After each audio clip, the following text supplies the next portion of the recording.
जीवन में कोई घटना घटी है जिससे आपको इस बात पर विश्वास हो गया है? तो मेरे जीवन में घटना घटी है। मेरी एक किताब है महर्षि महिपदावली, शब्दार्थ भावार्थ और टिप्पणी सहित, मोटी किताब है। उस किताब का एक बार प्रकाशन कारू बाबा ने भी कराया है।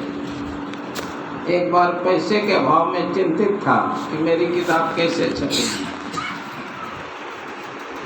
तो एक रात सोया हुआ था, स्वप्न में गुरु महाराज ने मुझसे कहा कि आपकी किताब छपेगी। बड़ी प्रसन्नता हुई।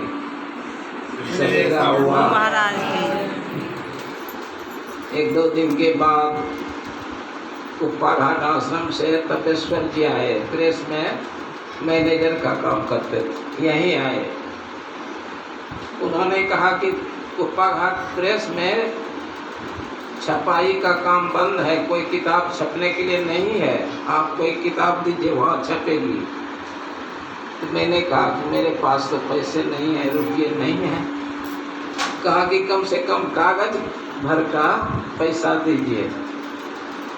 तो कागज के लिए खरीदने के लिए पैसे दिए हमारे सहयोगी साथी ब्रजेश जी ने। वहाँ किताब उन्होंने छाप दी। 6 महीने के बाद किताब बेचने के बाद पैसा उनको दिया। तो गुरु, हर आदमी को गुरु धारण करना चाहिए। बिना गुरु धारण किए किसी को नहीं रहना चाहिए। पूजा पाठ सबको करना चाहिए, किन्हीं न किन्हीं को इष्ट बनाना चाहिए। चाहे भगवान राम को इष्ट बनाए या भगवान कृष्ण को बनाए, गणेश जी को बनाए, सूर्य देव को बनाए, किन्हीं को इष्ट बनाना चाहिए, पूजा पाठ करना चाहिए। आप कहिएगा कि इससे क्या लाभ होता है? इससे बड़ा लाभ यही होता है, जब आप शरीर छोड़ने लगिएगा तो आपके इष्ट आपको ले जाने के लिए आएंगे। जिन्होंने किन्हीं को इष्ट नहीं बनाया है उनको ले जाने के लिए जमदूत आते हैं। यह पद्म पुराण में लिखा हुआ है। तो हर आदमी को गुरु धारण करना चाहिए। गुरु का काम अंतिम में देखा जाता है। कहिएगा कि इसका भी आपको विश्वास हुआ है? इसका भी मुझे विश्वास हुआ है। कुप्पा घाट आश्रम में रह रहा था। गुरु महाराज शरीर छोड़ चुके थे। स्वप्न देख रहा था, रात में सोया हुआ था, छत पर सोया हुआ था। स्वप्न में देखा कि मेरी माता जी कुर्सी पर बैठी हुई हैं, सफ़ेद साड़ी पहने हुई हैं और उदास हैं। स्वप्न में देखा तो मैंने सोचा कि ऐसा स्वप्न क्यों आया। सवेरा हुआ, मेरा जन्म स्थान राघोपुर है,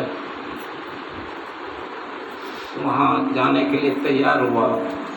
साथ में जोगेंद्र बाबू थे, उनकी पत्नी बैठी हुई है, बाल बच्चे भी हैं। हम दोनों गए माता जी के पास। उस समय पुल नहीं बना था, नाव से पार गंगा नदी की द्वार पर गया। मेरी माता जी के दर्शन हुए, मैंने उनको प्रणाम किया। फिर वे चौकी पर बैठ गई। उनके दोनों पांव लटक रहे थे। चरणों के पास में बैठ गया। जोगेंद्र बाबू भी बैठ गए। मैंने कहा कि तुम मुझे याद कर रहे थे? कहा कि रात भर तुम्हें को याद कर रही थी। कहा कि क्यों याद कर रही थी? मैं तो आ गया।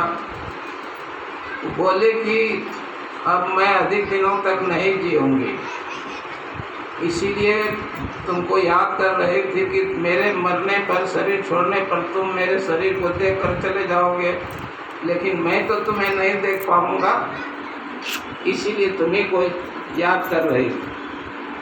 मैंने कहा कि मैं आ गया और माँ से कहा कि तुम किसी पूर्णिमा के दिन शरीर छोड़ना, सवेरे शरीर छोड़ना, टेप निकला। शरीर छोड़ने के समय किसी को याद नहीं करना।